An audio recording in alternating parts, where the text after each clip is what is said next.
কারাগারের সাধারণ খাওয়া কিন্তু খুব খারাপ। এত একদম শক্ত রুটি একটা, হ্যাঁ শক্ত মানে এত শক্ত ছাড় ছেড়া যায় না। তারপরে আপনার ডাল, পানির মতো ডাল টাল এই সমস্ত দিয়েছে, ইটস ভেরি ব্যাড ফুড আর কি। জিয়া রহমান সাহেবের কাছ থেকে তাকে দেখে আমার মনে হয় যে একজন নেতা যে সত্যিকার অর্থেই পরিবর্তন করতে পারবেন। আমার এই জায়গায় আসা সম্পূর্ণ অবদানটাই হচ্ছে বেগম খালেদা জিয়া। ওনার আইকিউ এত স্ট্রং, অত্যন্ত মেধাবী মহিলা ছিলেন। আমরা দেখেছি আপনার যে বড় বড় বাঁকা বাঁকা সেক্রেটারিরা ফাইল টেল নিয়ে যেত, তো বলতো পড়েন, ঠিক যে জায়গাটা ভুলটা ওই জায়গায় উনি ধরে ফেলতেন। Tarique Rahman has become craze in social media now, তাই না? তো এই জিনিসগুলো উনি পেয়েছেন। ওনার উনি নিজেও রাজনীতি করেছেন সেই প্রথম থেকে, একজন ভবিষ্যৎকে রাজনীতি করেছেন, আবার এট দ্য সেম টাইম তার পিতা এবং মাতার কাছ থেকেও তিনি সেগুলো পেয়েছেন। বাংলাদেশের রাজনীতিতে এমন মানুষ নিতান্তই হাতে গোনা, যিনি ক্ষমতার কেন্দ্রবিন্দুতে থেকেও একেবারেই গভীর সংযম আর সহনশীলতার প্রতীক হয়ে উঠেছেন। এবং বাংলাদেশের গত 4 দশকের প্রায় প্রতিটি রাজনৈতিক উত্তাল সময়ের সঙ্গে তার নাম জড়িত, যিনি গণতন্ত্রের আন্দোলনের অন্যতম প্রথম সারির প্রধান নেতৃত্বের জায়গায় ছিলেন।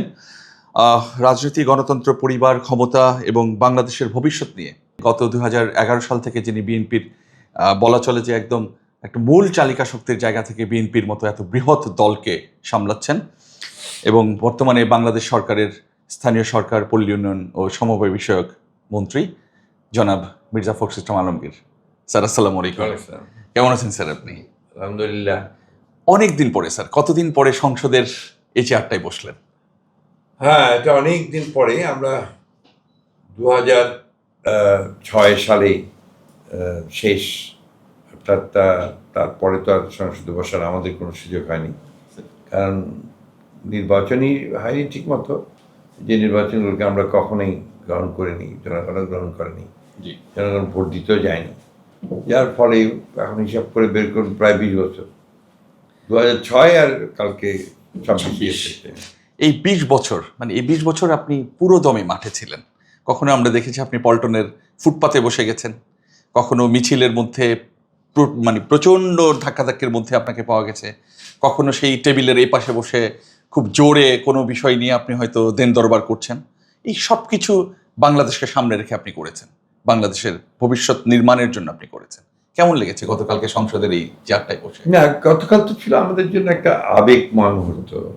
দুটো কারণে, একটি হচ্ছে যে 20 বছর পরে সেই সংসদে আবার যাওয়ার সুযোগ হওয়া, দ্বিতীয়ত হচ্ছে যে আমাদের নেত্রী, যাকে আমরা সামনে রেখে, যিনি আমাদের অনুপ্রেরণা ছিলেন এবং এই দীর্ঘ সংগ্রাম যার অনুপ্রেরণায় আমরা করতে পেরেছি, আমাদের সেই নেত্রী দেশনেত্রী বেগম খালেদা জিয়া সংসদে উপস্থিত ছিলেন না, কারণ তিনি চলে গেছেন পৃথিবী ছেড়ে। আরও বেশি আবেগময় ব্যাপার যে ঠিক সংসদের উত্তর পাশেই তার স্বামীর সঙ্গে তিনি শুয়ে আছেন। এটা আমার কাছে কিছুটা বলা যায় যে আপনি বলতে পারেন যেটা একটা আবেগের ব্যাপার। একেবারেই সংসদ থেকে খুব কাছাকাছি। একেবারেই কাছাকাছি। জি। তো এটা আমার কাছে মনে হয়েছে যে আপনার যে কতগুলো ব্যাপার থেকে যে ডেস্টিনি বলে একটা কথা আছে, ভবিতব্য। দেশনেত্রী বেগম খালেদা জিয়া জনগণের এত বেশি ভালোবাসা পেয়েছিলেন, এত বেশি সারা দেশের মানুষ তার জন্য দোয়া করেছিল সবসময়। আমরা কিছুদিন আগেও ভাবতে পারিনি যে তাকে আমরা কোথায়, যদি তিনি চলে যান তার কোথায় কবর দেবো, চিন্তা করতাম না। দেখেন আল্লাহ তাআলার কি অশেষ রহমত যে পুরো পরিস্থিতি বদলে গিয়ে সমস্ত কিছু এসে গেল, যে মনে হলো যেন আল্লাহই সাহায্য করলেন যে তাকে ওই জায়গায় তাকে দাফন করার ব্যবস্থা করলেন। কত সম্মানের সঙ্গে, শ্রদ্ধার সঙ্গে, সম্মানের সঙ্গে কোটি কোটি মানুষের চোখের জল নিয়ে গেলেন, কান্না নিয়ে। বাংলাদেশে এমন জানাজা কিংবা এমন বিদায়তা আসলে বিরল। আমরা দেখিনি। আমাদের জীবদ্দশায় আমরা এখন পর্যন্ত দেখিনি, এবং পৃথিবীতেও আমার মনে হয় যে খুব কম, আমি যে বিগত আমার কাছে মনে হচ্ছে পাওয়া যাবে বলে মনে হয় না। নিশ্চয়ই স্যার, এটা মানে আপসহীন নেত্রী কিংবা দেশনেত্রী, 3 বারের সাবেক প্রধানমন্ত্রী বেগম খালেদা জিয়া ছাড়া এই সংসদটা খানিকটা অপূর্ণই রয়ে গেল আসলে একরকম। হ্যাঁ, এটা তো বটেই, আমাদের কাছে তো বটেই, যারা আমরা তাকে সামনে রেখে তার নেতৃত্বে আমরা সংগ্রাম করেছি, লড়াই করেছি, প্রতি মুহূর্তে তার কথা চিন্তা হয়েছে আমাদের। কিন্তু স্যার যেমন সংসদ চেয়েছিলেন সেটা কি পেয়েছেন স্যার? না, এটা এখনই বলা যাবে না। এটা হচ্ছে যে আপনার ধরেন সংসদের সবচেয়ে বড় যে একটা গ্যাপ আছে, আমি মনে করি যে শূন্যতা আছে, হচ্ছে যে একটা বৃহৎ রাজনৈতিক দল সংসদে নেই, তাদের অপকর্মের জন্যই নেই।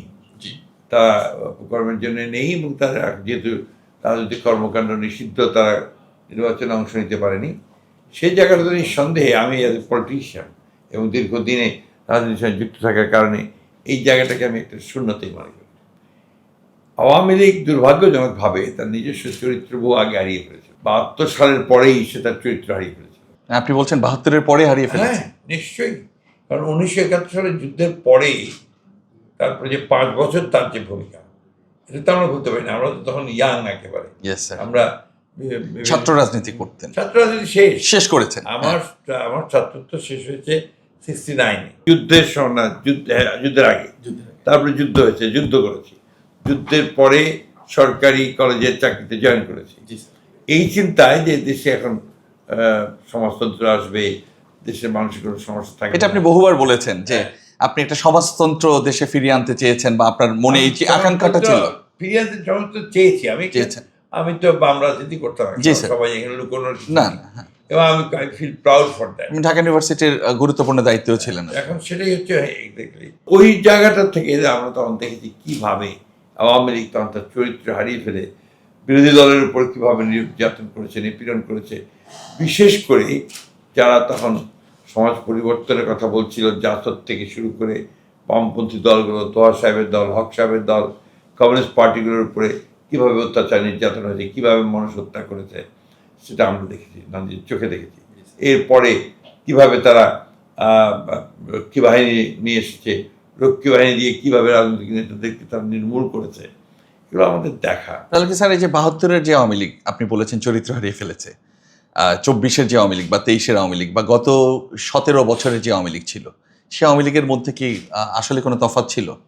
না, খুব বেশি তফাৎ ছিল না, খুব বেশি না, ছিলই না বলা যায় আর কি। একটা সমস্যা কি, যেটা আপনাকে আমাদের বুঝতে হবে, যে বাংলাদেশের যে মানুষের যে মন মানসিকতা, তাতে আমরা যতগুলো নির্বাচন আছে আমরা দেখেছি যে আওয়ামী লীগের একটা সুনির্দিষ্ট ভোট আছে।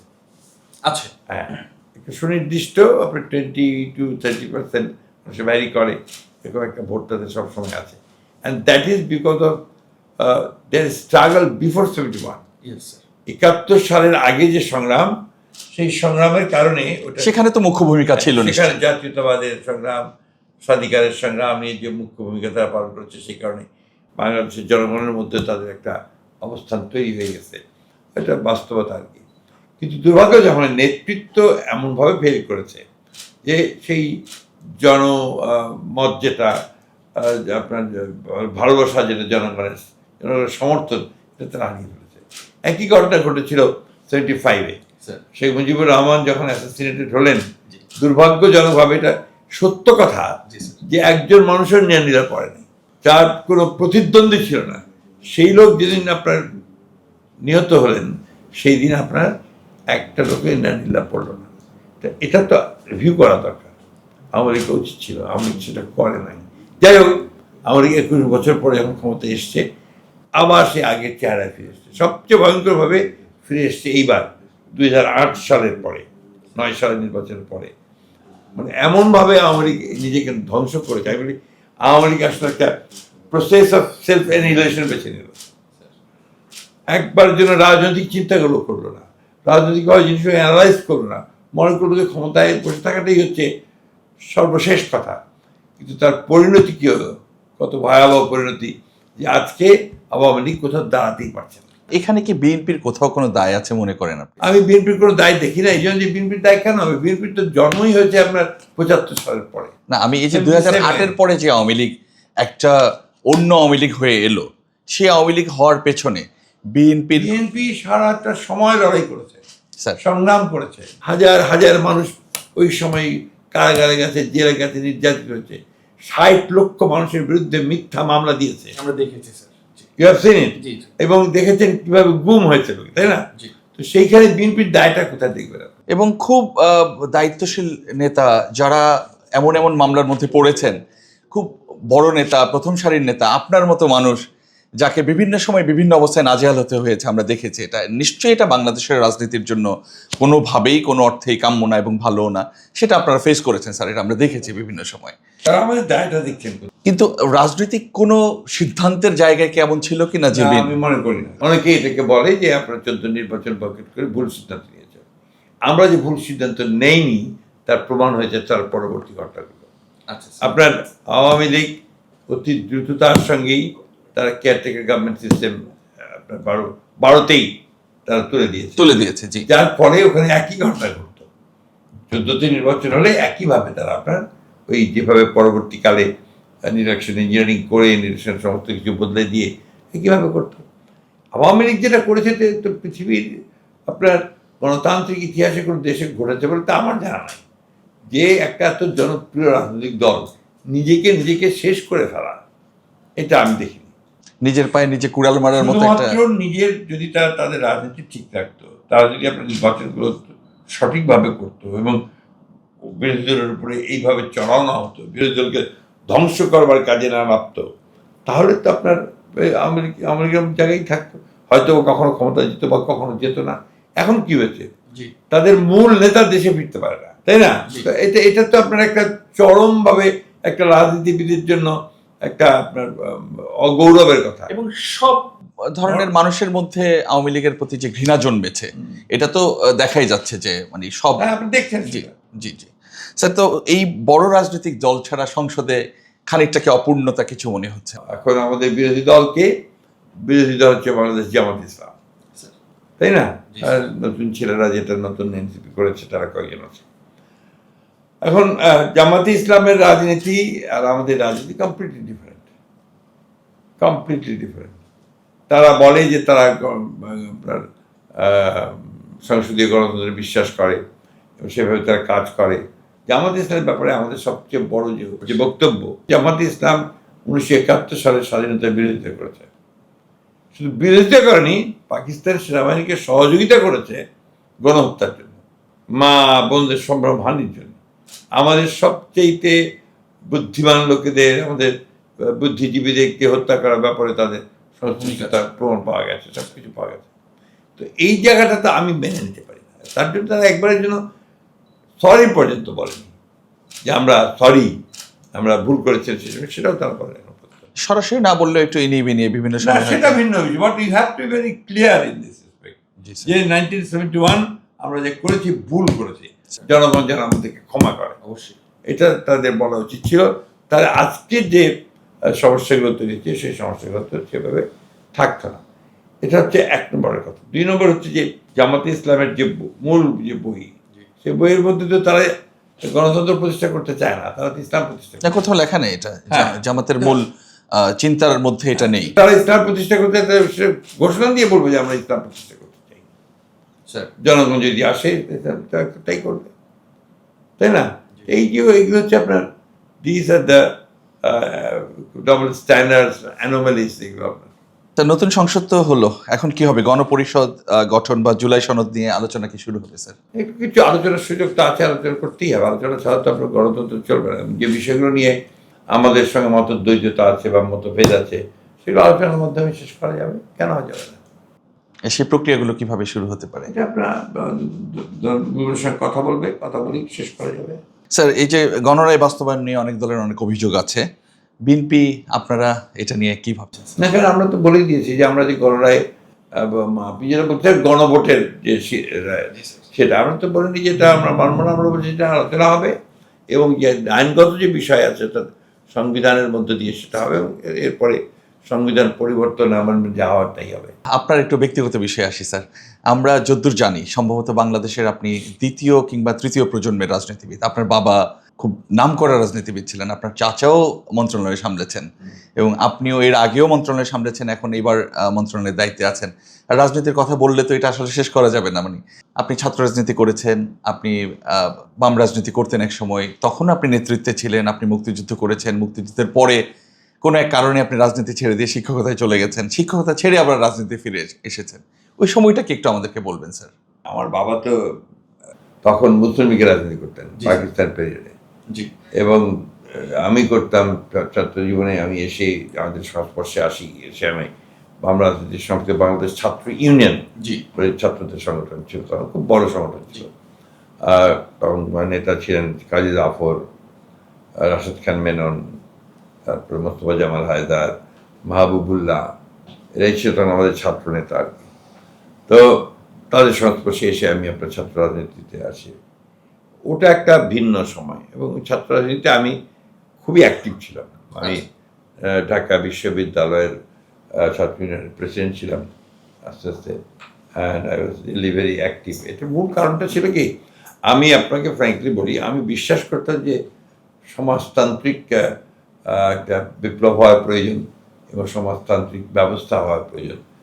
সাধারণ মানুষের যদি একটু কল্যাণ করতে হয়, তাদের যদি আপনার অর্থসামাজিক অবস্থার পরিবর্তন ঘটাতে হয়, তাদের জীবনযাত্রার মান যদি পরিবর্তন ঘটাতে হয়, তাহলে সমাজতন্ত্রের হচ্ছে শ্রেষ্ঠ উপায়। গোটা পৃথিবীতে সেই সময় আপনার সমাজতন্ত্রের একটা বিশাল জোয়ার ছিল। জয় চলছে আপনার। একদিকে ভিয়েতনামের যুদ্ধ, অন্যদিকে লাওস, কম্বোডিয়া সমস্ত হচ্ছে, অন্যদিকে আপনি ইস্ট ইউরোপ, তারা আপনার সমাজতন্ত্রে চলে যাচ্ছে। ভারতবর্ষ, এন্টায়ার ভারতবর্ষে তখন সমাজতান্ত্রিক আন্দোলনগুলো একটা আপনার কন্টেম্পোরারি পলিটিক্সটা কিন্তু আপনার আমাদের ছাত্রদেরকে বেশি আকর্ষণ করে। আর সেই পলিটিক্স যদি আপনার একটু আইডিয়ালিস্টিক হয়, তাহলে আরো বেশি আরো বেশি করে টেনে নিয়ে যায়। তা আমাদের সেই অবস্থাটা তখন ছিল। এমনকি যারা বিরোধী রাজনীতি করতেন, যেমন আপনার মিজানুর রহমান শেরি সাহেব থেকে শুরু করে, হ্যাঁ, ফেরদৌস থেকে শুরু করে, তাও খুব ব্রিলিয়ান্ট স্টুডেন্ট ছিল। অর্থাৎ মেধাবী ছাত্ররাই ছাত্র রাজনীতি করত।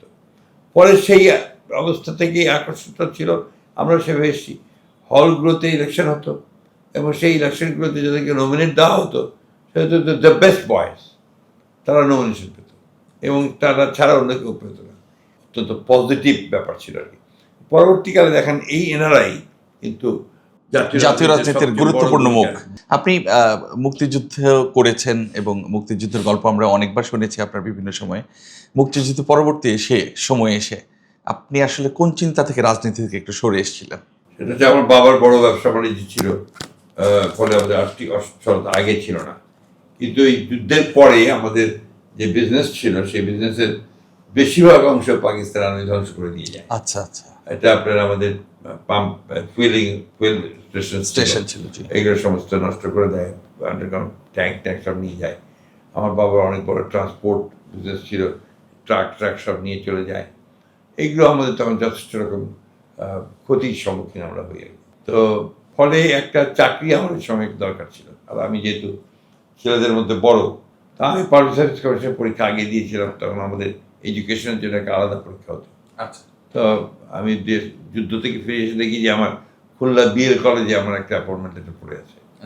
তো আমি সেটা তখন তৎকালীন আমাদের যিনি দায়িত্বে ছিলেন নোমান সাহেব, প্রফেসর নোমান, তার সঙ্গে যেহেতু আমি ঢাকা কলেজের ছাত্র ছিলাম, তিনি তাকে বলার পরে উনি আমাকে এটা পরিবর্তন করে দিনাজপুর গভর্নমেন্ট কলেজে দিলেন। কাছাকাছি, ঠাকুরগাঁ থেকে কাছাকাছি। ঠাকুরগাঁতে গভর্নমেন্ট ছিল না তখন। আচ্ছা। দিনাজপুর গভর্নমেন্ট কলেজে দিলেন। Then I join Dinajpur government college in 1972। 8ই জুন আমি জয়েন করি। তখন থেকে আমি সরকারি চাকরিতেই ছিলাম, শিক্ষকতা করেছি। খুব বেশি দিন তো করেন? অনেক দিন, 16 বছর। 16 বছর করেছি। জি জি। কারণ ওই সময়ে ওর মধ্যে যখন পরিবর্তন হলো 75-এ, তখন তো আপনার নতুন গভর্নমেন্ট আসলো, জিয়া রহমান সাহেবের সরকার আসলো।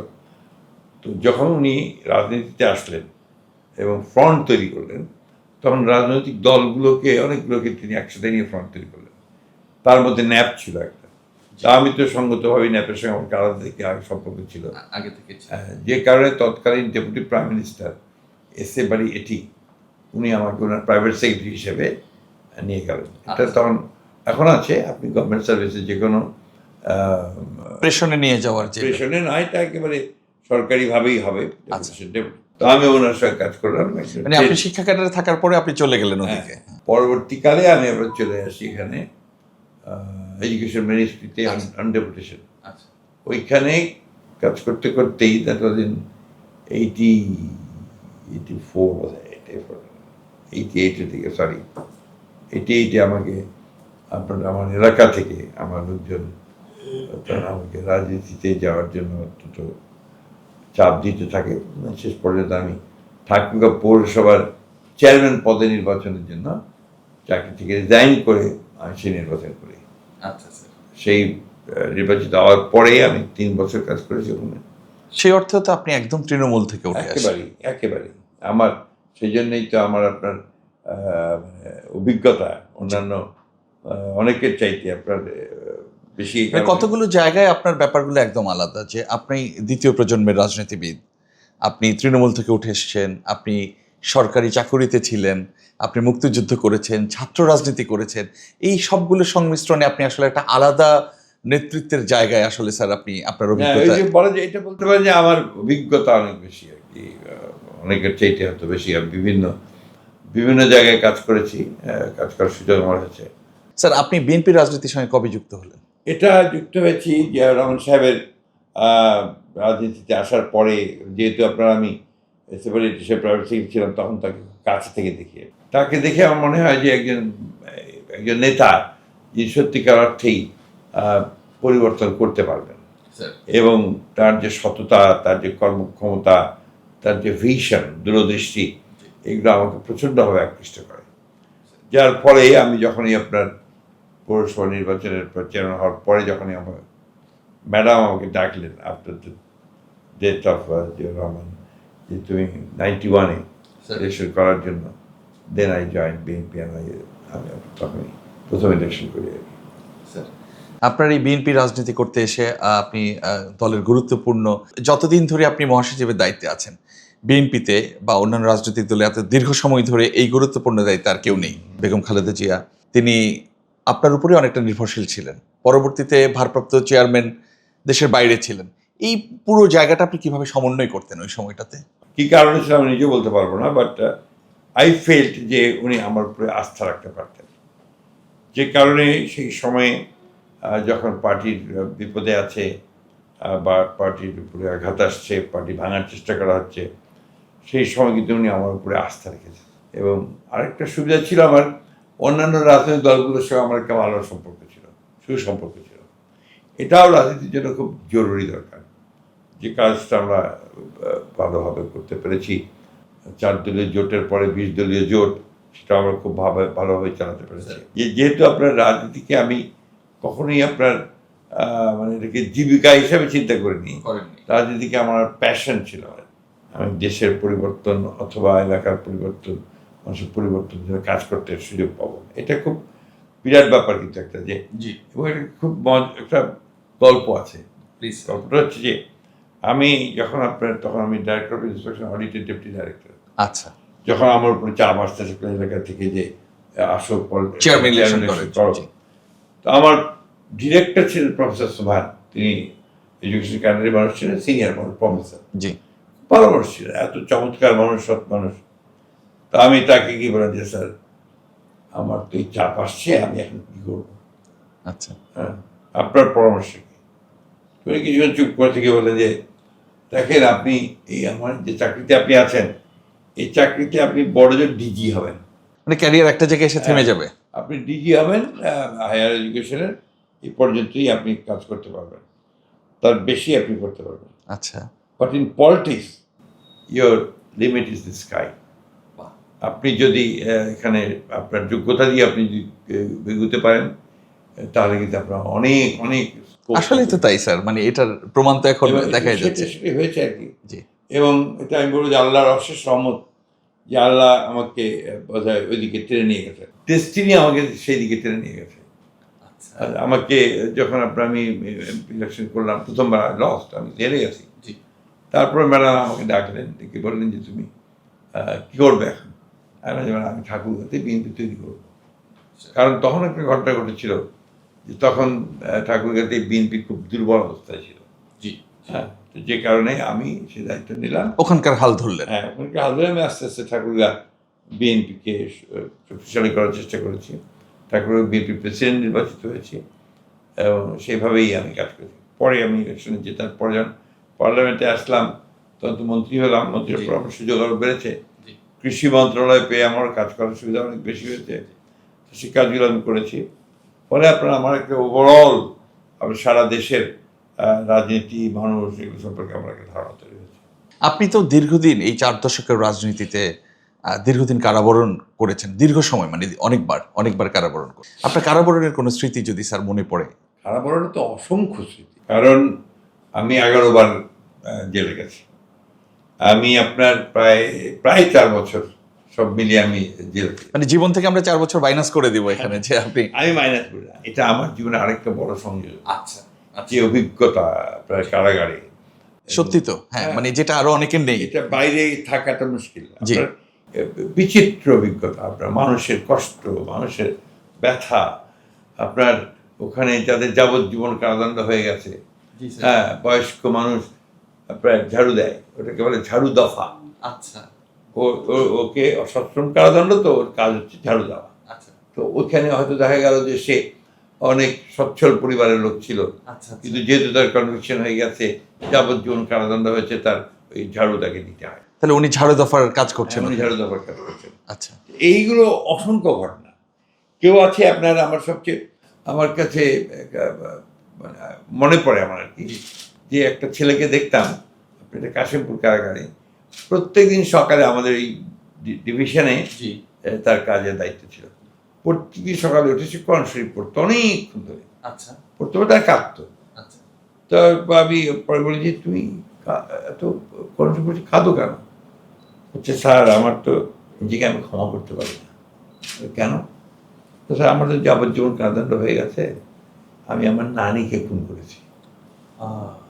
খুন আমি তো ইচ্ছা করে করিনি, রাগের মাথায় আমি তার রাগের মাথায় আমি তার মাথায় বাড়ি দিয়েছি। কেন? ওই নানি আমাকে মানুষ করেছে, আমার বাবা মা মারা গেছে, ওই নানি আমাকে মানুষ করেছে, সব কিছু করে। হঠাৎ করে আপনার ওই টিউবওয়েলের পাড়ে গোসলের পানি ঢালতে গিয়ে, গোসল করতে গিয়ে ওইখানে নানির সঙ্গে আমার জন্য কি একটা বিষয় কথা কাটিয়ে যায়, আমি তার মাথায় বালতি দিয়ে বাড়ি দিই, দিয়ে নানি মারা যায়। তো এটা যখনই স্যার আমার মনে হয় আমি নিজেকে ক্ষমা করতে পারি না। আমি আমি স্যার এরকম অসংখ্য ব্যাপার চিন্তা করতে পারবেন না যে কত খারাপ। এত একদম শক্ত রুটি একটা, হ্যাঁ শক্ত, মানে এত শক্ত ছাড় ছেড়া যায় না। তারপরে আপনার ডাল, পানির মতো ডাল টাল এই সমস্ত দিয়ে ভেরি ব্যাড ফুড। আপনি তো কারাগারে বেশ কয়েকবার অসুস্থ হয়ে গিয়েছিলেন এবং আপনাকে মানে বেশ কষ্ট পোহাতে হয়েছে কারাগারে। ওখানে গিয়ে বিভিন্ন দলের নেতাদের সঙ্গে তো আপনাদের একসঙ্গে দেখা হয়েছে। হ্যাঁ, আমার আপনার তখন তো মেইনলি আপনার জামাতে ইসলামের যারা বড় নেতা, জি, মৌলানা নিজামী সাহেব থেকে শুরু করে কাশেম সাহেব, সবাই কিন্তু কাশেমপুর জেলা ছিলেন। ফলে তাদের সঙ্গে আমাদেরকে খুব ভালো সম্পর্ক ছিল, অত্যন্ত ভালো সম্পর্ক। আমরা একসাথে আপনার নাস্তা করতাম, একসাথে নামাজ পড়তাম, এগুলো একসাথেই হতো সব। ফলে পার্সোনালি তখন তাদেরকে আমাদের দেখার সুযোগ আরও বেশি হয়েছে। যদিও মৌলানা নিজামী সাহেবের সঙ্গে আমি কিন্তু, উনি মন্ত্রী ছিলেন, আমি প্রতিমন্ত্রী, একই ক্যাবিনেটে ছিলেন, হ্যাঁ একই মন্ত্রণালয়ে ছিল। ফলে তাকে ওখানেও আমার খুব ভালো করে দেখা হয়েছে। As a person he is wonderful, he was wonderful. এবং এত সৎ মানুষ, এত বিজ্ঞ মানুষ, এবং কম পণ্ডিত মানুষ, এত লেখাপড়া পড়াশোনা করে জানতেন, উনি বইও লিখতেন প্রচুর। কিন্তু ওনার সব মিলিয়ে কারাগার কিন্তু একটা বিচিত্র জায়গা, টপ টেরার। আচ্ছা, টিটি বলতো।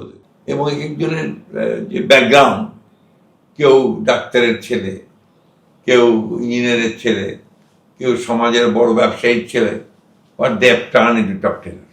জেলে বসে তারা বাইরের ক্রাইম কন্ট্রোল করে, নিয়ন্ত্রণ করতো। হ্যাঁ, এখন তাই করে, যারা যারা আছে এখনো তাই করে।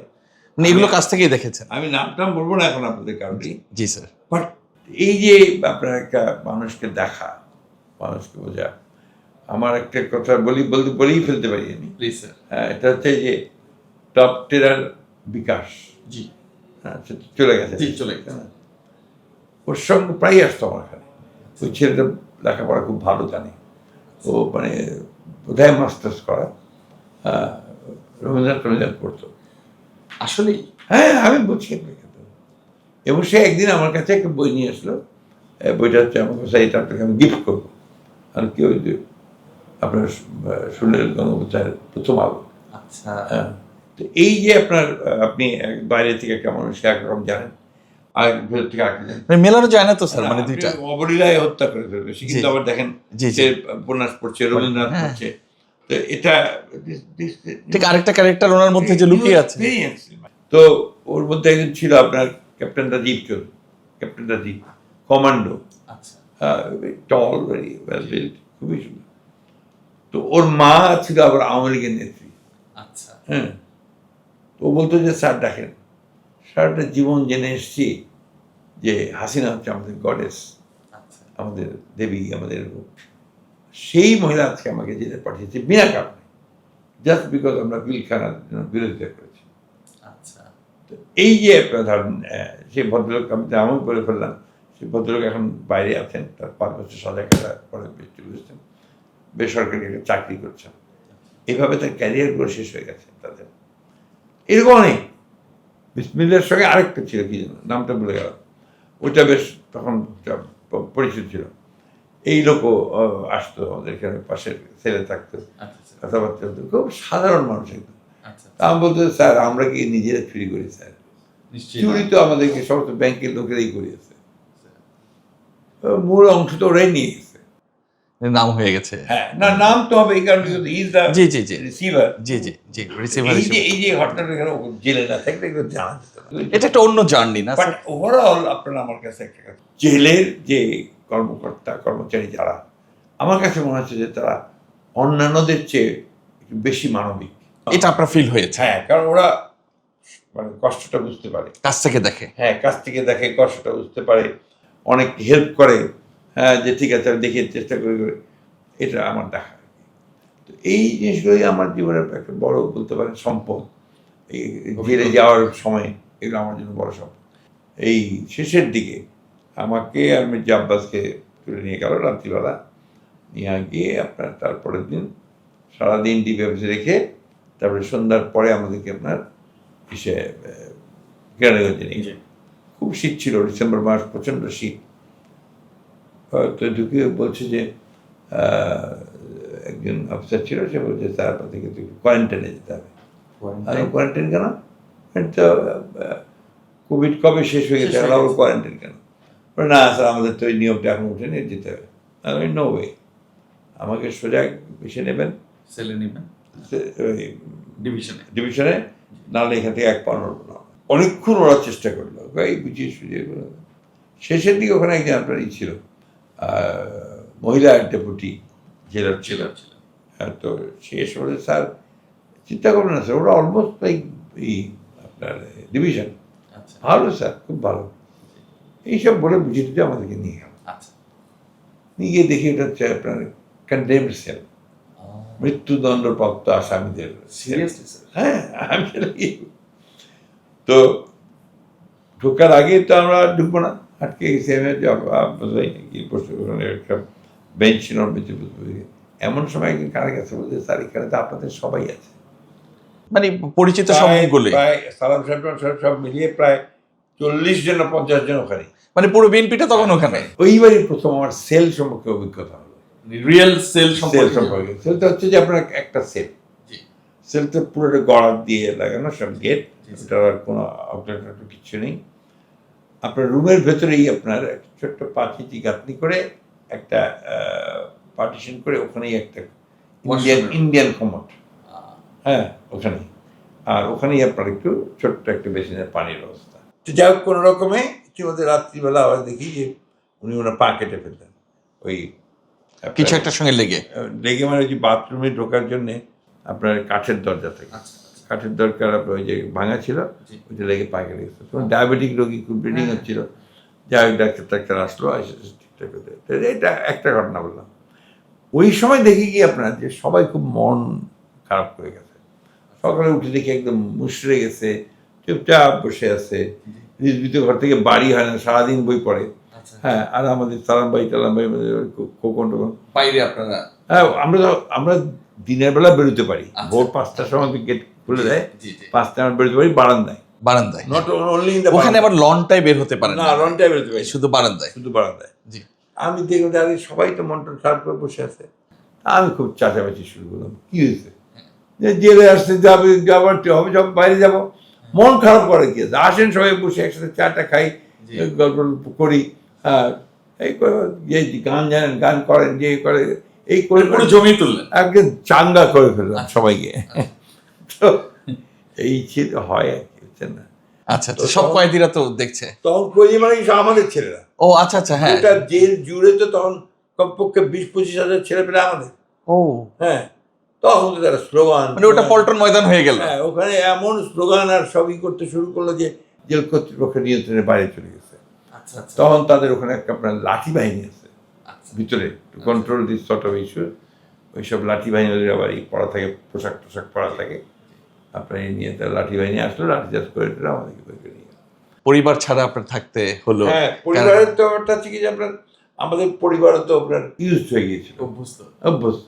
ওরা জেনে নিত যে কবে যাওয়া যাবে কবে যাওয়া যাবে না। আগে তো 7 দিন একবার করে দেখা করতে দিত, তখন ছিল আপনার আরো শক্ত হয়ে গেছিল, তখন 15 দিন আচ্ছা পরে দেখাতে করতে দেবে না। No food will be allowed, শুধুমাত্র ড্রাই ফুড আচ্ছা অ্যালাউড করবে আপনার এই একদিনই।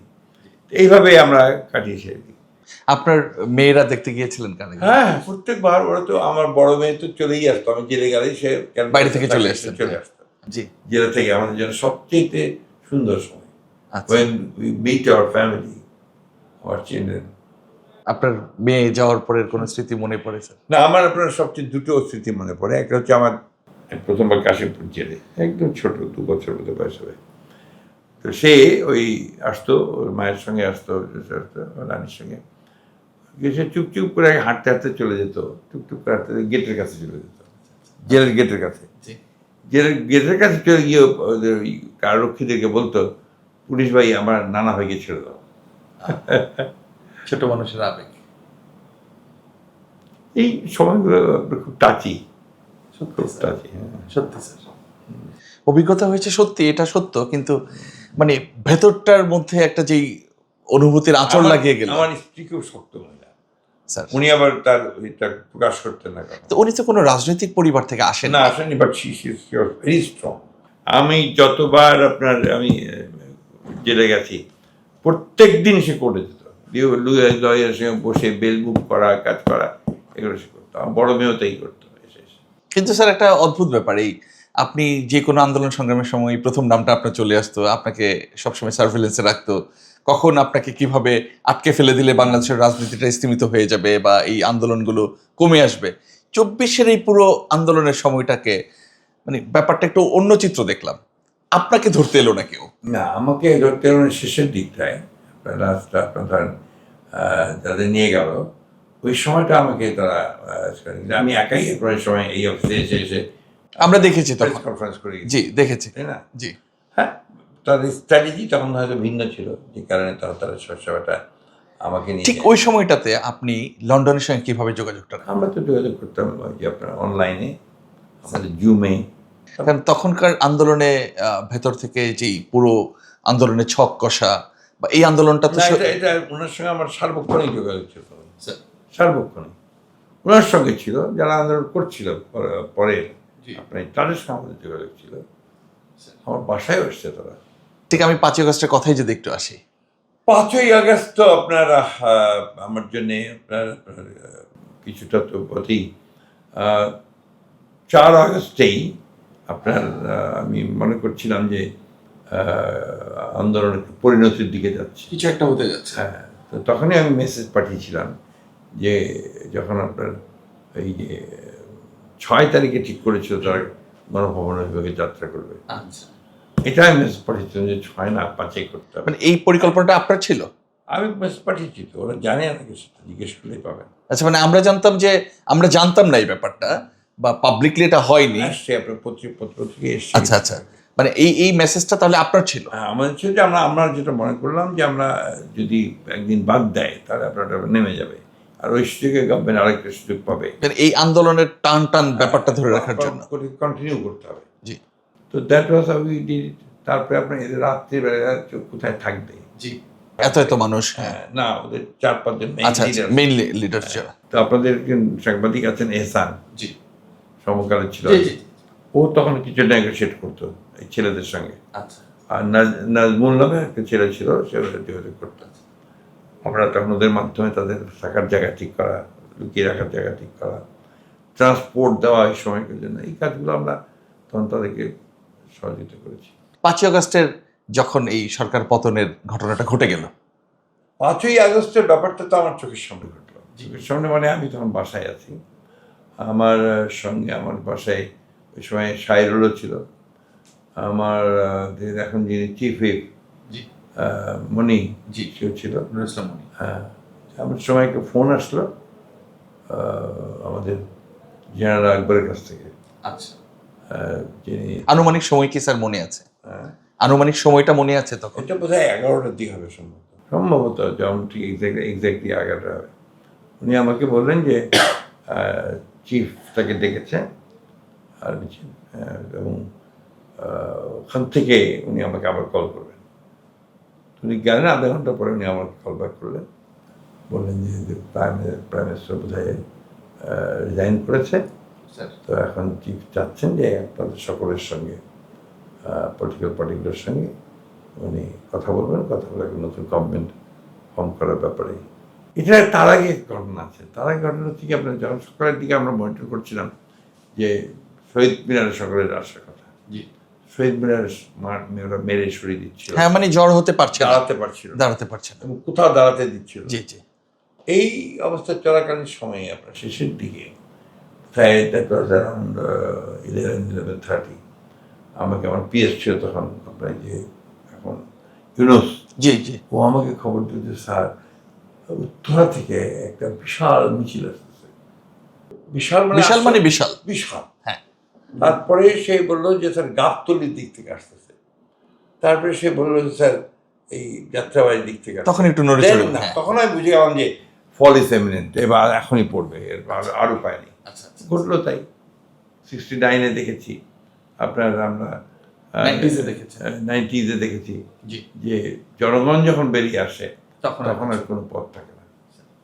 স্যার, এই 5ই আগস্টের সময়ের এমন কিছু অজানা কথা কি আপনার মাথায় আছে, যেটা আপনি কল পেয়ে চলে গেলেন সেনানিবাসে বা আপনাকে নিয়ে যাওয়া হলো, আগে পরের এমন কোনো কথা আছে যেটাকে রাষ্ট্রকে সামনে রেখে আপনি সিদ্ধান্ত নিয়েছিলেন, যেটা বলা আমি হয়নি? তখন যে মুহূর্তে যে সিদ্ধান্তগুলো নিয়েছি, আমি আমার একটা জন্য তার সাহেবের সঙ্গে কথা বলে নিয়েছি। প্রতিটি সিদ্ধান্ত আমি নিজেই এককভাবে কোনো সিদ্ধান্ত নিইনি, তার সঙ্গে কথা বলে আমি সিদ্ধান্ত নিয়েছি, এবং সেই সিদ্ধান্তগুলো আমাদের কাজে দিয়েছে। আমরা যে জিনিসটা আমরা সবসময় বলি যে ট্রানজিশন শুড বি কনস্টিটিউশনাল, সংবিধান সংবিধান অনুযায়ী হতে হবে, তা নাহলে এটা নিয়ে কোশ্চেন হবে এবং এটা লেজিটিমেসি পাওয়া যাবে না, এটা বৈধতা পাওয়া যাবে না। যে কারণে আমরা প্রেসিডেন্টকে ডিস্টার্ব করিনি, প্রেসিডেন্টকে রেখেই আমরা কাজটা করতেছি। আমাদেরকে নিয়ে যখন আপনার বঙ্গভবনের সবাই আমি পৌঁছলাম, জি, তখন তো আপনার জাস্ট সন্ধ্যা। সন্ধ্যা, তো ওই সময় তো আলোচনার পর কী হবে কীভাবে হবে, বেগম জিয়া তখন এবার ক্যারে, তো এবং সবাই একমত হলো এবং আর্মি চিফ সমর্থন করলো, সবাই সমর্থন করলো এবং এটা ডান, মোটামুটিভাবে সেটাই হয়ে গেল। তারপরে গভর্নমেন্ট ফর্ম করার ব্যাপারে ছাত্ররা বললো যে আমাদের সময় দিতে হবে, আমরা কথা বলছি। তারপরে আমরা আমি দেখলাম যে ছাত্রদের বাদ দিয়ে তো কিছু করা যাবে না, না, আমরা যে ঠিক আছে ওদের কথা বলে আমরা ফাইনাল সিদ্ধান্ত নেব। আমরা শেষ পর্যায়ে প্রায় চলে আসছি, আপনার দীর্ঘ সময় নিলাম। একটু ম্যাডাম খালেদা জিয়ার সঙ্গে আপনার যে দীর্ঘদিনের একসঙ্গে পথ চলা এবং খুব কাছ থেকে ওনার নেতৃত্বে জাতীয়তাবাদী দল বিএনপিকে পরিচালনার যে দায়িত্বগুলো আপনি নিয়েছেন, বেগম খালেদা জিয়া সম্পর্কে আপনার মুখে কিছু শুনতে চাই। আমার এই জায়গায় আসা, এই রাজনীতির এই অবস্থানে আসা, সম্পূর্ণ অবদানটাই হচ্ছে আপনার বেগম খালেদা জিয়া। এবং উনি আমাকে দায়িত্ব দিয়েছিলেন বলেই আমি তার যে সাপোর্ট পেয়েছি, যে আস্থা পেয়েছি, সমর্থন পেয়েছি, পরামর্শ পেয়েছি, দিক নির্দেশনা পেয়েছি বলে কিন্তু আজকে আমি এই পর্যন্ত আসতে পেরেছি। ওনার জীবনে কিন্তু উনি এমন একটা জায়গায় ছিলেন যেখানে ঐশ্বর্য ছিল না, কিন্তু আপনার ছিল, স্বাচ্ছন্দ্য ছিল। ওনার পরিবার যেখান থেকে এসছে, উনি যেখান থেকে এসছেন, এবং এই নেত্রী she lost her husband early age, তার জীবনের প্রথম অল্প বয়সে দুটো শিশু সন্তানকে নিয়ে তিনি চিটাগাং থেকে বেরিয়ে এসেছিলেন। এবং যুদ্ধের সময়, যে কথা আমি সবসময় বলি যে প্রথম যুদ্ধ কেন বলি এই জন্যে যে তিনি প্রথম যিনি ওই সময়ে আপনার হাবিলদার একজনকে বলেছিলেন যে তোমরা কেউ অস্ত্র ছাড়বে না, পাক আর্মির হাতে অস্ত্র, যেটা শেষ পর্যন্ত কিন্তু ওটার ফলেই কিন্তু হাতে অস্ত্রটা চলে যায়। তখন কিন্তু ওই সিদ্ধান্তটা ছিল তার একটা ঐতিহাসিক সিদ্ধান্ত। এটা আপনার মাহফুজুলার বইটাতে পাবেন, আচ্ছা, নাম টাম দেওয়া আছে, কোনো হাবিলদার বলেছে আছে, এটা পাবেন। এরপরেও ওনার পাক আর্মি থেকে কারাগারে রেখেছে, জেলে রেখেছে টিল 16 ডিসেম্বর। এই চেয়ে বড় অবদান আর কি আছে? জিয়া চলে যাওয়ার পরে তখন তো একদম গৃহবধূ, কিছুই জানেন না উনি রাজনীতি। ওনার সৌভাগ্য একটা বলবো আমি, যে ওই সময় উনি সমস্ত বিশিষ্ট আহ, গুণী রাজনীতিবিদদের পাশে পেয়েছেন, এটা কিন্তু সত্যি। একদম পাশে পেয়েছেন। ফলে she was always advised by the best people. বাঘা বাঘা মানুষজন সব। মতিন চৌধুরী, জি, জি। এই সমস্ত মানুষগুলো তা কিন্তু আস্তে আস্তে আস্তে পরামর্শ দিয়ে গেছে। তার কাছে আমার কিছু মানে দেখেন, ওনার কিন্তু শিক্ষাগত যোগ্যতা খুব বেশি না অন্যান্যদের মতো, তাই না? আমরা যদি কিন্তু আক্ষরিক অর্থে- ওনার আইকিউ এত স্ট্রং, অত্যন্ত মেধাবী মহিলা ছিলেন। আমরা দেখেছি আপনার যে বড় বড় বাঁকা বাঁকা সেক্রেটারিরা ফাইল টেল নিয়ে যেত, তো বলতো পড়েন, আচ্ছা, ঠিক যে জায়গাটা ভুলটা ওই জায়গায় উনি ধরে ফেলতেন। ধরে ফেলতেন। হ্যাঁ, এটা আমি আপনাকে বলছি, আমার দেখা ওই জায়গাটা যে এটা বোধহয় এটা ঠিক হবে না, এটাকে এই চেঞ্জ করে, ওই শব্দটা এটা হবে না, এই শব্দটা বদলা। মানে তীক্ষ্ণ বুদ্ধির মানুষ। এই যে বললাম আপনার আইকিউ সো স্ট্রং, এটা তিনি করতেন, যার ফলে কিন্তু দেখবেন মেজর কোনো প্রবলেম তার সময় হয়নি এবং ভালোভাবেই এগিয়ে গেছে। সম্ভাগ্যী যেমন আপনার তার সমস্ত ঐশ্বর্য নিয়ে আলোকিত করে রাখে চতুর্দিকে, উনি রাজনীতিতে পরিবর্তনকে সেই সময় তিনি আলোকিত করে রেখেছিলেন। আমার কাছে মাঝে মনে হতো তার মধ্যে কোনো অলৌকিক শক্তি আছে কিনা। উনি স্টেজে উঠতেন, মনে করে স্টেজটা আলোকিত হয়ে গেল। মানুষ তার মিটিংয়ে কোনোদিন কম মানুষ হয়েছে এটা আমি শুনিনি। দেখাও যায়নি কখনো। হ্যাঁ, এক মানুষ কোথেকে আসতো, সমস্ত মানুষ বলতো সাহস। আপনার আমরা রোড মার্চ করছি আপনার হেলথ ট্যাক্সের উপরে, আপনার এই কাজপুরে শামীম ওসমান লোকজন দিয়ে আটকে দিল, আটকে দিল। বোমা টোমা মেরে করে, উনি ওইখানেই বসে গেলেন যে আমি যাব, আইজিকে বলো, ওনাদের বলো আমার যাওয়ার রাস্তা পরিষ্কার। এই যে দৃঢ়চেতা মনোভাব, আর সাংঘাতিক, ওই জায়গায় ওনার কোনো তুলনা নেই। আরেকবার আপনার ইউনিভার্সিটিতে মুক্তিযোদ্ধাদের একটা সমাবেশ হওয়ার কথা, তো আওয়ামী লীগের পুলিশ টুলিশ সব দিকে আগে থেকেই সব দখল করে রেখে দিয়েছে, ঢুকতেই দিচ্ছে না। আচ্ছা, হ্যাঁ ম্যাডাম, আমি বলছি মানে এই অবস্থা, আপনি আসবেন কিনা? আমি আসবো। চলে আসলেন গাড়ি নিয়ে, গেটের সামনে দাঁড়ালেন, দাঁড়ায় বললেন যে আমাকে বললেন যে তুমি বলো যে অফিসার আছে যে ইউনিভার্সিটি আমাকে ঢুকতে না দিলে আমি এখানেই থাকবো। ভীষণ সাহস, ভীষণ রকমের আপনার দৃঢ়চেতা, আর আপনার ওই যে বললাম আপনাকে যে অন্যায়ের কাছে মাথা নত না করা, আর এত দেশপ্রেমী, মানে ওই জায়গাটার কোনো আপোষ ছিল না। ওনার হাতে তো দেশ সুযোগ ব্যাপক। ছিল অনেক, অন্যান্য অনেক দেশ ছাড়া অন্য বিকল্প অনেক সুযোগ ছিল আর কি। এতটুকু উনি করতেন। আমার মনে হচ্ছে আমার তার প্রচণ্ড অসুখ, এবং ডাক্তাররা বারবার বলছে যে ওনাকে এখানে রাখা যাবে না, আমরা বাঁচতে পারবো না, আমাদের সব বিদ্যা শেষ, বাইরে নিতে হবে। আমরা বিভিন্নভাবে চেষ্টা করছি, কিছুই হচ্ছে না। শেষে আমি ওনাকে আইসিইউ রুমের মধ্যে কী বলে, ম্যাডাম আপনি আমাকে একটা অনুমতি দেবেন, আমি নিজে যাব হাসিনার কাছে, গিয়ে আমি বলবো যে আপনাকে বাইরে যাওয়ার চিকিৎসা করার অনুমতি দিই। একটু হেসে বলেন লাভ হবে না, ও দেবে না। জানতেন, বুঝছেন না? না, ওনাকে বুঝে গেছেন উনি যে বুঝে গেছে। এইরকম ভিন্ডিকটিভ মহিলা যে দেবে না। তারপরে আমি কি করেছি, আমি আপনার তখন আমেরিকান অ্যাম্বাসেডর ছিল বার্নাম মার্শি বার্নাকেট, মার্শা বার্নিকেট। মার্শা বার্নিকেট। জি। আমি তার কাছে গিয়ে বলেছি তুমি একটু চেষ্টা করবে যে মানে অন্তত চিকিৎসার জন্য বাইরে যেতে দিই। হ্যাঁ, জি। তো ঠিক আছে আমি করবো। সে গিয়েছিল, গিয়ে পরের দিন আমাকে বলছে যে সরি, উনিও feel so vindictive and so adamant, সে দেবে না। এই যে বিষয়গুলো, এই বিষয়গুলো আমরা দেখেছি, চেষ্টা করেছি খুব সেই সময় ম্যাডামকে চিকিৎসার জন্য বাইরে পাঠানোর ব্যাপারে, অন্তত চিকিৎসাটুকু নেওয়ার জন্য। ফেল করেছি বিভিন্নভাবে। আওয়ামী লীগের নেতাদের সঙ্গে যোগাযোগ করেছি, তাদেরকে বলেছি ভাই একটু বুঝিয়ে বলো না, যে তোমরাই লাভবান হবা, ম্যাডাম তুমি যদি চিকিৎসা করতে দিতে যাও মানুষ ভালো বলবে তোমাদেরকে। উনি রাজি না। স্যার, বর্তমান ক্যাবিনেটটা কেমন হলো স্যার? এখন আমরা আপনার তো যে ভালো দেখছি, ভালোই, মোটামুটি ইয়াং আর আপনার প্রবীণ কিছু আছেন, আমরা আছি, আর ইয়াংরা আছে, ভালো, কোয়াইট গুড। মানে আপনাদের আমার কাছে মনে হয় যে খুবই ভাইব্রেন্ট হবে যদি আমরা সবাই ঠিক মতো কাজ করতে পারি। ব্যুরোক্রেসিকে ব্যুরোক্রেসি জায়গায় রাখতে হবে, রাইট। তাকে দিয়ে আপনি কাজ করাবেন, তাকে দিয়ে পলিসি তৈরি করাবেন না, আর তার কাছে ইল করবেন না। আপনি আইনের মধ্যে থাকবেন, আইনের মধ্যে দিয়ে চলবেন, তাহলে আপনার ঠিক আছে, কিন্তু ব্যুরোক্রেসির কাছে মাথা নত করবেন না। স্যার, আপনারা এমন একটা সময় দায়িত্ব নিলেন যে সময় বাংলাদেশের অর্থনৈতিক পরিস্থিতিও খুব ভালো যাচ্ছে না, বাংলাদেশ ব্যাংকের না, পরিস্থিতি খুবই খারাপ। খারাপ যাচ্ছে। এমন পরিস্থিতিতে দেশ পরিচালনায় কি কোথাও কোনো জায়গায় বাধাপ্রাপ্ত হওয়ার সুযোগ আপনি আছে? এখনই তো সেই সুযোগ আসেনি আপনার এগুলো ইভালুয়েট করার। আমরা এসেছি কতদিন, 1 মাস হয়, আচ্ছা স্যার। Not even 1 month. জি। 17 তারিখে আসলে আপনার 1 মাস হবে, জি স্যার। তাই না? তো এই 1 মাসের মধ্যে তো আমরা অনেকগুলো চ্যালেঞ্জের মুখোমুখি হয়েছি। প্রথম চ্যালেঞ্জ তো হচ্ছে আপনার আমাদের এই যে যুদ্ধ। এই যুদ্ধে তো বড় রকমের আপনার একটা চ্যালেঞ্জ আমাদের এসে গেছে, একটা ধাক্কা লেগেছে। বিশাল। আপনার যে তেলের ব্যাপারটা, এটা জি। সবচেয়ে বড় একটা ধাক্কা এসছে। তো এটাও আমরা চেষ্টা করছি, আমরা দিনে 2-3 বার করে আমাদের সিনিয়র মন্ত্রীরা, কনসার্ন মন্ত্রীরা বসে মিটিং করছেন, আমাদের প্রাইম মিনিস্টার পার্সোনালি যোগ দিচ্ছেন। ফলে আমরা এটা নিয়েও কাজ করছি।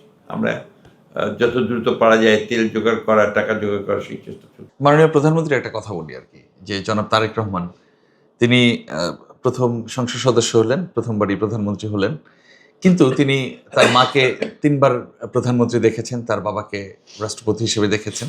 তিনি কি তার বাবা যেমন সর্বসাধারণের হয়ে উঠেছিলেন, তিনি এটা কতখানি পারবেন? আপনি দেখেন ইতিমধ্যে, আপনি আমার চেয়ে ভালো বলতে পারবেন, আপনার সামনে বলতে পারবেন, ইতিমধ্যে কিন্তু অত্যন্ত জনপ্রিয়তা লাভ করেছেন। And Tarique Rahman has become craze in social media now this days. খেয়াল করে দেখবেন, Yes. তাই না? জি। তো এই জিনিসগুলো উনি পেয়েছেন, ওনার উনি নিজেও রাজনীতি করেছেন সেই প্রথম থেকে, একজন ভবিষ্যৎকে বলতে রাজনীতি করেছেন, আবার অ্যাট দ্য সেম টাইম তার পিতা এবং মাতার কাছ থেকেও তিনি সেগুলো পেয়েছেন। আমার একটা কথা এই সূত্রে আমি বলি, আমার মনে পড়েছে, 2002 সালে আমরা চীনে গিয়েছিলাম, ম্যাডাম তখন প্রাইম মিনিস্টার, একটা বড় ইন্টারেস্ট নিয়ে চীনে গিয়েছিলাম। তো চীনে তখন প্রচণ্ড শীত ছিল, যার ফলে আপনার ওই বাইরে যে প্রেজেন্টেশন হয়, যেটা আর কি গার্ড প্রেজেন্টেশন, সেটা হতে পারেনি। গ্রেট হলের ভেতরে, হলে ইনডোরে হয়েছে। ভিতরে বিরাট। তো এই শেষ হওয়ার পরে যখন আমরা সমস্ত প্রেজেন্টেশন লাইনে আছি, আমি, তারপর আমার পাশে আমানুল্লাহ আমান, তার পাশে ছিলেন তারেক রহমান সাহেব। তো ম্যাডাম যখন চীনা প্রধানমন্ত্রীকে নিয়ে সবার সঙ্গে পরিচয় করে দিতে যাচ্ছেন, উনি যখন তারেক সাহেবের সামনে আসলেন, ম্যাডাম বললেন, ইজ মাই সান। তো চীনা প্রধানমন্ত্রী তার হাতটা শক্ত করে ধরলে বলল, এখনও আমার মনে পড়ে এই কথা, আমি চেয়ারম্যান সাহেবকে অনেকবার মনে করে দিচ্ছি সেটা আমার প্রাইম মিনিস্টারকে, carry the flag of your father and mother. Wish করে দিলেন। তখন তো এই যে আপনার ধরেন একটা এটাকে আমি বলি যে ডেস্টিনি তাকে এখানে নিয়ে এসছে। তার ফাদার হচ্ছে আপনার, তার মা হচ্ছে আপনার খালেদা জিয়া। এর চেয়ে বড় সম্পদ আর কি হতে পারে একটা মানুষের, রাইট। তাই না? কি হতে পারে? The greatest asset yes goat. এবং আমি বলি যে উনি হচ্ছে ব্লেসড, কত সাবলীলভাবে মানুষের মধ্যে চলে গেছেন এবং এর মধ্যে বসে থাকেননি, প্রতিদিন কাজ করেছেন, পার্টির সঙ্গে যোগাযোগ করেছেন, পার্টি এই আন্দোলন মুভমেন্টের তিনি লিড করেছেন, নট অনলি যে লিড করেছেন আর কি বিভিন্নভাবে। তো এটাই প্রমাণ করে যে এটা তার মধ্যে ইনবিল্ট। তারেক সাহেব বেসিক্যালি কিন্তু এখন আপনার বলতে পারেন যে he is a politician 100%, 100% politician, এবং খুব ভালো করবেন উনি, আমার বিশ্বাস। স্যার, একদম শেষ পর্যায়ে চলে আসছি, আপনি বাংলাদেশকে আসলে কোন জায়গায় দেখতে চান? বাংলাদেশকে আমি বাংলাদেশের জায়গায় দেখতে চাই। বাংলাদেশকে নিয়ে আমি আমেরিকা বানাতে চাই না, সিঙ্গাপুরও বানাতে, বাংলাদেশকে বাংলাদেশ বানাতে চাই। অর্থাৎ বাংলাদেশের যে চারিত্রিক বৈশিষ্ট্য, বাংলাদেশের মানুষের যে আশা আকাঙ্ক্ষা, সব কিছু মিলিয়ে অর্থাৎ আমরা একটা মানবিক বাংলাদেশ, সাম্যের বাংলাদেশ এবং সত্যের বাংলাদেশ দেখতে চাই। আপনার এই আমি আজকে আপনাদের সাথে কথা বলে ভালোই লাগলো আমার। আমাদের তো অসম্ভব ভালো লেগেছে স্যার, অসম্ভব ভালো লেগেছে। মানে এটা একটা সৌভাগ্য যে আপনাকে এভাবে পাওয়া।